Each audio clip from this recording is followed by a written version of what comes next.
Well, kanina rin sinasabi ko dun sa red carpet no, na kapag tinatanong ako kung meron pa ba akong role na hindi nagawa, wala na akong masabi kasi parang feeling ko nagawa ko na lahat. But then, when this show was pitched to me, I realized na meron pa pala akong hindi nagawa, which is being a lawyer, portraying being a lawyer. Nakaka-excite kasi bago siya for me.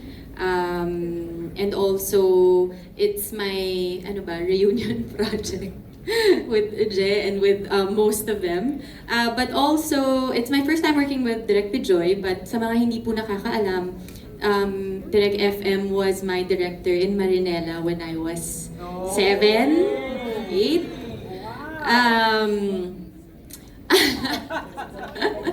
So, sorry po, hindi na po ako magsisinungaling pagdating sa edad, no, Direk?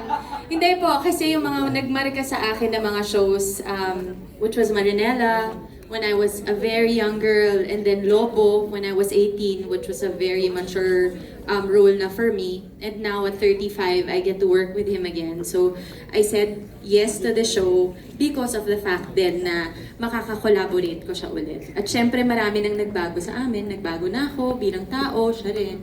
So, it's really nice to collaborate now. Ngayon, nasasabi ko bago lahat for me. Paano pinaghandaan yung... Paano mo daw pinaghandaan? Did you have to sit in sa mga hearings? No naman, but syempre growing up nanonood tayo ng mga series, ng mga movies, diba? And may marami rin tayo mga kaibigan na lawyers. That's right.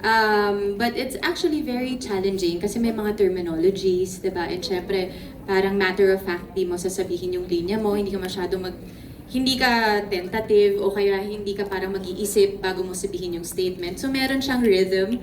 So medyo isa rin siyang malaking challenge for me. Saka may body language ng mga lawyers eh, di ba? Yes, meron silang siguro confidence. Yes. Oo, meron silang ganung dating. Ikaw ba naman may blue diamond? May confidence ka pa, di ba?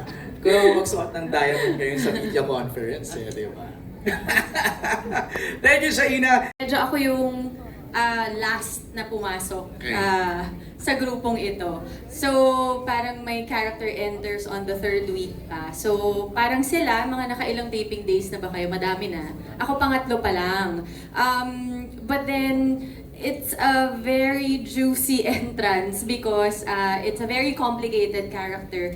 Like what JC said, ako ang kanyang asawa, ang aking tatay ay si Chupip, at makulay po ang past ni Attorney Lea. And ang show na to, tinatalakay niya is scamming, but also sins. And siguro ako, right now, yung character ko, nandun siya sa mundo ng mga kasalanan.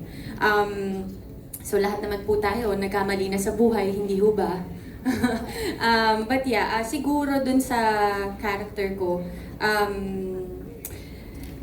yung para bang the past should not define you, or your mistakes should not define you, or should it define you? Yun siguro yung pinaka kailangang matanong kay Attorney Lea at saka sa mga manonood.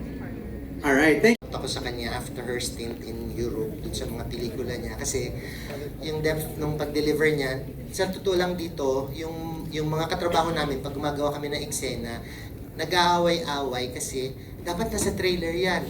No, mas gusto ko yung ganito niyang ginawa.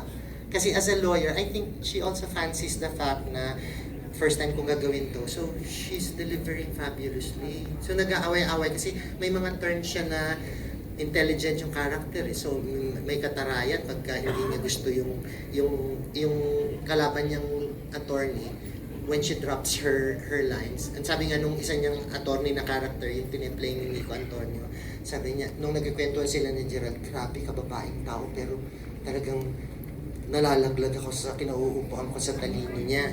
So, yeah. And we see, when she performs, takot ko lang doon sa blonde hair niya. Grabe, Direk. Hindi po, kung ano man yung pinagdadaanan nila. Nakakatanda man, pero kung ano po yung pinagdadaanan ng Frances, we're actually, tayong lahat, we're actually very fortunate to be working with directors na hindi ka pinapabayaan. Kasi sila, nasa likod sila ng camera, and yet, kami yung nasa harapan.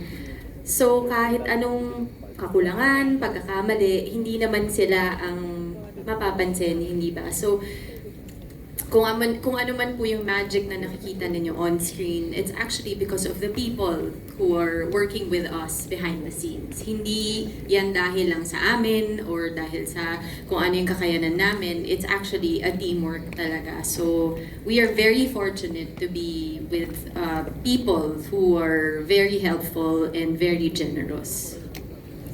Right.